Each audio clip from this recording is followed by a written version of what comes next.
Hello friends, तो आज हम स्टार्ट करेंगे हमारा जनरल। तो सबसे पहले हम करेंगे मीनिंग ऑफ जनरल। तो जनरल क्या है? General is a detailed account of all the financial transactions of a business. मतलब जनरल क्या हो गया हमारा कि जो सारी फाइनेंशियल ट्रांजैक्शन है उन्हें जर्नल में रिकॉर्ड किया जाता है। बट ओनली फाइनेंशियल ट्रांजैक्शंस, ये आपको याद रखना पड़ेगा कि ओनली फाइनेंशियल ट्रांजैक्शंस ही हमारी रिकॉर्ड होंगी। ठीक है। सो नेक्स्ट है हमारा इसका परफॉर्मा। इसकी करेक्टरिस्टिक्स हैं, एडवांटेजेस हैं, डिसएडवांटेजेस हैं, वो आप थ्योरी में पढ़ सकते हैं। मैं आपको प्रैक्टिकल पोर्शन शुरू करवा रही हूँ। सो परफॉर्मा हमारा शुरू होता है। सबसे पहले क्या होगा? डेट कॉलम बनेगा हमारा। नेक्स्ट बनेगा हमारा particulars, ledger volume, debit, credit column. अब मैं आपको बताती हूँ, यहाँ जो आपने परफॉर्मा बनाना है उसके ऊपर आपने ये लिखना है जनरल, ये ज़रूर लिखना है। यहाँ पे डेबिट, यहाँ पे क्रेडिट, ये साइन होते हैं, ये डेबिट साइड, ये क्रेडिट साइड। ये आप देख रहे हैं, left hand side debit side, credit side. ठीक है, ये मैंने लिखा हुआ है। दैट इज़ डेट कॉलम, इसमें डेट लिखेंगे हम, जो भी ट्रांजैक्शन की डेट है। ये हमारा जो भी रूल के हिसाब से डेबिट होगा। डेबिट हमें ये लिखना है। क्रेडिट का कोई भी जो चीज़ है वो डेबिट के यहाँ नीचे नहीं आनी चाहिए। यहाँ पे कुछ नहीं, नरेशन आ सकती है, ये नहीं नीचे आना चाहिए। यहाँ टू हम ऐसे नहीं लिखेंगे कि कैश अकाउंट डेबिट और बैंक अकाउंट क्रेडिट, ये नहीं लिखना है हमें। हमें लिखना है टू से पता चल जाएगी क्रेडिट है डेबिट है। ठीक है, डेबिट का यहाँ पे अमाउंट आएगा और क्रेडिट का यहाँ पे आएगा। At the end of the page या at the end of the all the transaction आपको क्या करना होता है? यहाँ पे टोटल करना होता है। ये आप नहीं भी करेंगे तो भी चलेगा, क्योंकि सारी ट्रांजैक्शन रिकॉर्ड करने के बाद होता है। अब मान लीजिए डेबिट 400 है और क्रेडिट 400, टोटल हमेशा सेम आएगा। अगर सेम नहीं है टोटल तो आपकी कोई गलती है। यहाँ भी 400, यहाँ भी 400। ठीक है। सो मैं दोबारा से रिवाइज करा रही हूँ आपको रूल्स जो हमने पिछली वीडियो में किए थे। रूल्स ऑफ पर्सनल अकाउंट के क्या रूल है? Debit the receiver, credit the giver. Okay. Real account का हमारा रूल है debit what comes in and credit what goes out. Nominal account का हमारा रूल है debit all expenses and losses and credit all incomes and gains. ठीक है, ये दोबारा से रिवाइज मैंने करवा दिया है, आपको रूल बता दिए। सो पहली ट्रांजैक्शन है मेरी कैश कमेंस्ड इनटू बिजनेस ₹10,000। ये मेरी पहली जनरल की ट्रांजैक्शन है और आपको ऐसे ही आएगी, पेपर में कोई भी आ सकती है, लिखी ऐसी आएगी। मतलब ये आ सकता है कैश पेड इनटू बैंक, ऐसे मतलब अमाउंट आपको दी गई होगी। यहाँ पे अब मैं बताती हूँ, ये मैंने परफॉर्मा जैसे मैंने ऊपर बताया था, ये मैंने यहाँ पे परफॉर्मा बना दिया। Date, particulars, ledger folio. Ledger folio में आपको बता दूँ क्या होता है। लेजर फॉल्यू क्या होता है? लेजर फॉल्यू इस जनरल के बाद हमें बनाना होता है लेजर। लेजर क्या होता है? अकाउंट्स होते हैं जिनमें हमने बताना होता है कि जनरल का जो है कि लेजर वॉल्यूम के पेज नंबर किस पे होगा। जैसे यहाँ पे लिखा होगा कि लेजर वॉल्यू पेज नंबर 10। ठीक है, तो हम यहाँ पे ट्रांजैक्शन के साथ 10 डाल देंगे और कुछ नहीं करना है हमें, दैट्स इट। ठीक है, यहाँ पे अभी नहीं दिया हुआ है। ज़्यादातर ट्रांजैक्शन में ये दिया नहीं होता है, ये होता है जहाँ पे हम कंपनी में काम करते हैं वहाँ पे दिया होता है। ठीक है, ये हमें ये बताता है कि लेजर के कौन से पेज नंबर पे वो अकाउंट शो किया गया। जैसे कैश अकाउंट 10 पे, बैंक अकाउंट 12 पे, हमें आसानी होती है लोकेट करने में। सो पहले मैं ट्रांजैक्शन डाल रही हूँ, cash commenced into business ₹10,000। Date हमें दी नहीं गई है, मैं डेट में कुछ नहीं डालूंगी। ठीक है, पर्टिकुलर्स यहाँ पे मैं लिखूंगी कैश आया है, तो कैश क्या? कैश हमारा है करंट एसेट। कैश हमारा करंट एसेट है। रियल अकाउंट के हिसाब से debit what comes in, cash आ रहा है बिजनेस में, बिजनेस के पॉइंट ऑफ व्यू से। सो यहाँ पे हो गया हमारा कैश अकाउंट डेबिट, ऐसे डालना है आपको। ठीक है, और टू हमेशा साइड से शुरू करना है। कैश हमें रिसीव हो रहा है, कैश बिजनेस में आया, बट क्या हमारी लाइबिलिटी बढ़ गई। लाइबिलिटी कौन सी थी हमारी? कैपिटल। कोई भी बिजनेस स्टार्ट करने के लिए कोई कैश आता है, फर्नीचर आता है, उसे हम डेबिट करेंगे और कैपिटल को हम क्रेडिट करेंगे। दैट्स वाई, क्योंकि ये हमारी लाइबिलिटी है, वो भी हमारी लाइबिलिटी जो है ये हमारी लॉन्ग टर्म है रियल अकाउंट के हिसाब से। ये दोनों रियल अकाउंट है। ठीक है, यहाँ पे मैं लिख दूँगी नरेशन। नरेशन क्या होता है? बताया जाता है कि ट्रांजैक्शन, ये हमने ये डाल दिया, हमें पता नहीं चलेगा क्या है। ये मैंने नीचे इसकी पूरी डिटेल देनी है। बीइंग ज़रूरी है लिखना, बीइंग कैश इंट्रोड्यूस्ड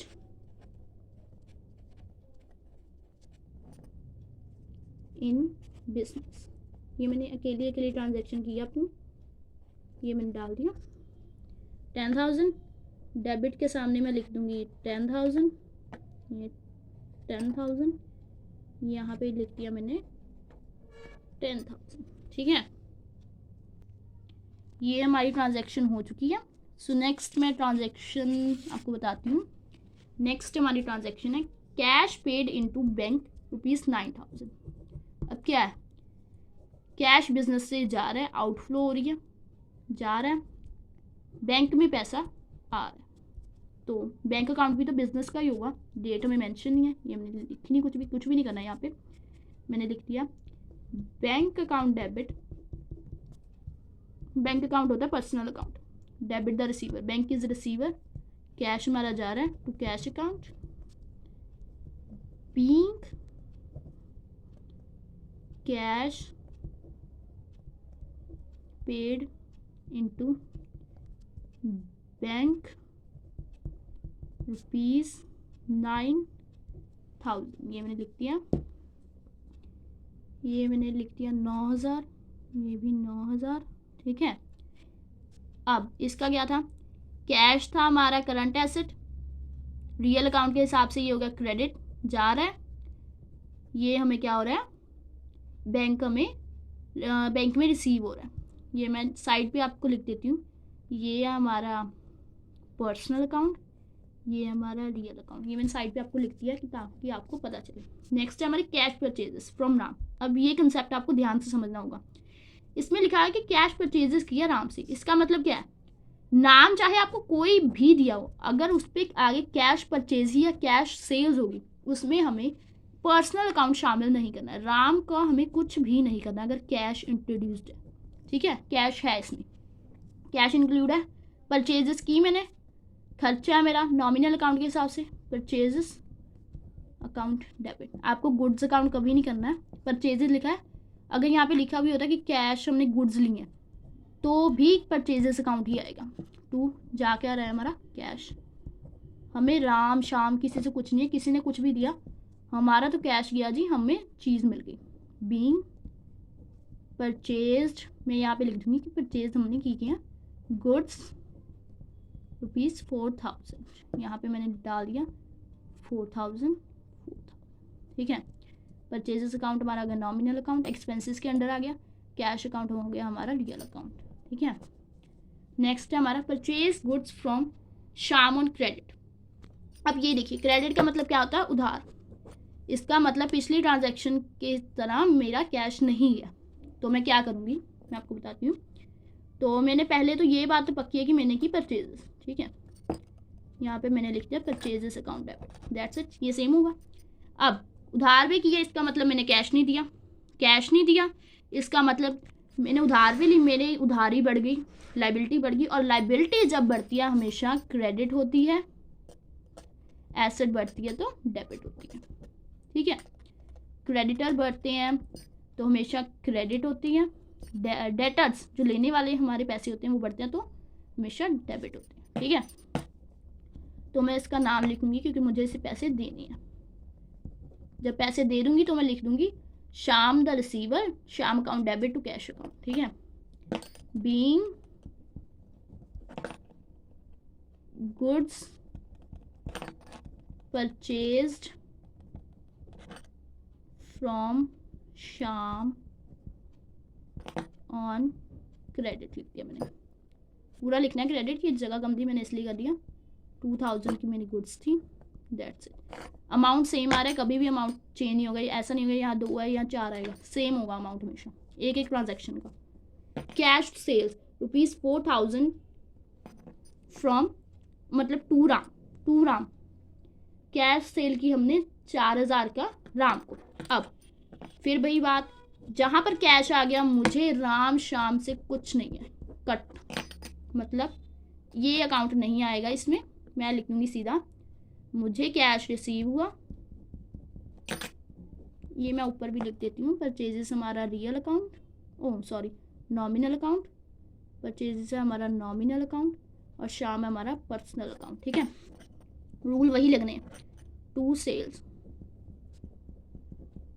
कैश था हमारा रियल अकाउंट, रियल अकाउंट के हिसाब से डेबिट द रिसीवर, सेल्स थी हमारी नॉमिनल। ठीक है, क्रेडिट और profit, being goods sold on cash. नाम भी लिखने की ज़रूरत नहीं है, ये मैंने 4000 लिख दिया। लेजर फॉलियो में कुछ दिया नहीं हुआ, ये सिंपल मैंने डाल दी। डेबिट क्रेडिट यहाँ पे ज़रूर आएगा, ये आप बिल्कुल मत भूलिए, मैंने ऊपर लिखे हुए थे, यहाँ पे मैंने लिखना भूल गई। ठीक है, अब नेक्स्ट है हमारा, ये आपको ट्रांजैक्शन समझ में आ गई। अब नेक्स्ट है हमारा अगला है परचेज गुड्स ₹10,000 पेड चेक। मैंने 10,000 की गुड्स ली और चेक पे किया। इसका मतलब क्या, हमने कैश नहीं लिया दिया, हमने क्या दिया, चेक दिया। मतलब क्या आ गया, पैसे मेरे जाएंगे बैंक से। पहले तो वही परचेजेस, आप गुड्स अकाउंट नहीं डाल सकते, ये सिर्फ बिजनेस के लिए होता है, कोई भी यहाँ पे गुड्स अकाउंट नहीं डालेगा। टू बैंक लिखूंगी मैं, चेक नहीं लिखूंगी, बैंक अकाउंट, क्योंकि चेक अकाउंट कोई भी अकाउंट नहीं होता है। Being goods purchased and cheque, ये में सब इंफॉर्मेशन बताता है, ये बहुत ज़रूरी है लिखना है, इसके बिना नंबर कट जाते हैं। ये मैंने अमाउंट यहाँ डाल दी, डेबिट की डेबिट के सामने और क्रेडिट की क्रेडिट के सामने। 10,000 सेल्स ऑफ 9,000 टू शाम ऑन क्रेडिट, सेल्स की 9,000 की शाम को क्रेडिट के बेसिस पे। मतलब यहाँ पे मैं लिखूंगी, यहाँ पे आगे क्रेडिट, तो मेरा बैंक या कैश कुछ भी नहीं मुझे मिला।